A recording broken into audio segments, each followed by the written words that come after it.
Hi. So, despite my better judgment, I decided to look at Twitter today. And I also decided to post on Twitter today. Which may or may not be a bad idea, I'm not sure. But it's also given me a chance to highlight something that's very wrong with the poker world. Um, so basically, how do we get? Oh, there we go. Um, I called out when I was drunk last year in Vegas, the last two WCOOP winners for being cheaters, ghosters, multi-counters. Name you pick, they breached the terms of service and they basically scammed other people out of hundreds of thousands of dollars, which is unsurprisingly to me, but maybe surprising to you, um, a very common occurrence in the MTT poker world. Um, so this was something I posted, yeah, in July. And if we go to my profile, so it came out today that, or it may have been earlier, I don't know when it was. The 2018 main event winner Want2Play account was frozen shortly after the tournament. Looks like his $1.3 million was finally redistributed to the rest of the prize pool. So lots of people have been getting refunds lately, and they've been wondering what it's about. That's what it's about. If we go to where's the reply? This one here. Um, so I also called out Steven Van Zadelhoff, who won the 2017 main event, and I said they were ghosted by somebody who I'm not sure if I want to name them in person, but there's cryptic messages on my Twitter, so you could work it out if you're in the know. I gotta protect my source, so if I fully reveal everything, it gets all messy. Either way, the person at fault here is Steven Van Zadelhoff, or whatever his fucking name is, SVZFF. And the reason I'm making this fucking video is because this person says, so blah blah blah. Don't think he was ghosted based on the fact that he never came out as ghosted, because obviously anyone who's ghosted is never gonna say, "Oh yeah, you got me. I was ghosted." No one's gonna fucking do that. So I'm just letting people know that this is the case. And this person, Andrew Burnett. Hello, Andrew Burnett. I don't know anything about you. I'm sure you're a nice person. When you've been number one in the world, oh sorry, I just read that completely wrong. When you've been world number one and have over 10 million in online MTT caches, who do you get to ghost you? Okay, so caches are fucking bullshit. And I'm hoping, at least if one person listens to this or watches this and takes something away from it, then I've done my time. I'm happy doing this. We need to sort out the fucking caches thing. Here is the only player group I could find for SVZFF. Um, they're at $1.8 million lifetime. They have $10 million. They have $13 million in caches. Woo wee! $13 million. Holy shit. Um. So obviously that includes a $1.6 million win. So let's just go to the time of the win to decide whether or not this guy was ghosted, or whether Andrew's statement has any credibility here. So you're claiming he's number one in the world and has $10 million in caches. Not the worst claims in the world, but also very easily flawed. So let's go back to September 24th, 2017. So we want to go to all dates before, and a lot of clicking. September 24th. September 24th, 2017. Taking a while. So, what do we have here? We've got someone who's claiming $10 million in cash as number one in the world. Let's immediately disprove the point out of number one in the world, because obviously number one in the world on Pocket Fives means absolutely dog shit because it doesn't mean anything but profit. So number one in the world means nothing, and he wasn't number one in the world at this point. At this point, he also had $6.8 million in cashes, so haha, not 10 million, got you, but I don't care about cashes. Let's also take into account that this player, and this is something that I feel really sorry for people about, because winning early in your career only sets you up for loss, basically. Like, nobody wins early in their career and continues winning. They're not just this God's gift to poker. They win early in their career, and that's what hooks them into poker.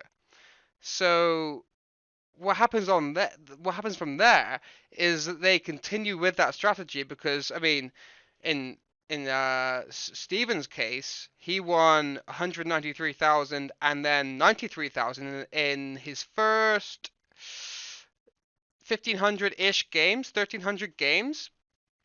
Like, there's no room for improvement. Like, there's no learning process. Like, as soon as he starts, he wins. He's like, oh my god, I'm fucking amazing at this. And what happens is exactly what happened to him. They continue doing exactly what they were doing. And by the way, nobody is a God's gift of poker. Nobody starts off and just wins this much money and is deserving of winning that much money because they're so good at the game. They just got fucking lucky. So what happens is, there's fucking thousands of examples of this. They win early and then things go bad because they started off on the wrong foot.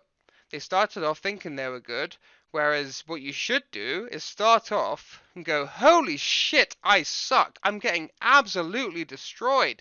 I should be like, why do I lose all the time? Maybe I'm doing this wrong. Maybe I'm doing this wrong. Maybe I'm doing this wrong. But people who start off like this, they don't learn those lessons. They start off sucking and they continue sucking. They will eventually learn, and he's won other things in his time, and like even real life tournaments. Therefore, he's obviously learned something. But what happens is you just end up in a situation where you are undeserving of the position you're in. So, taking it back to Andrew's point of having 10 million cashes and number one in the world, let's just break that down.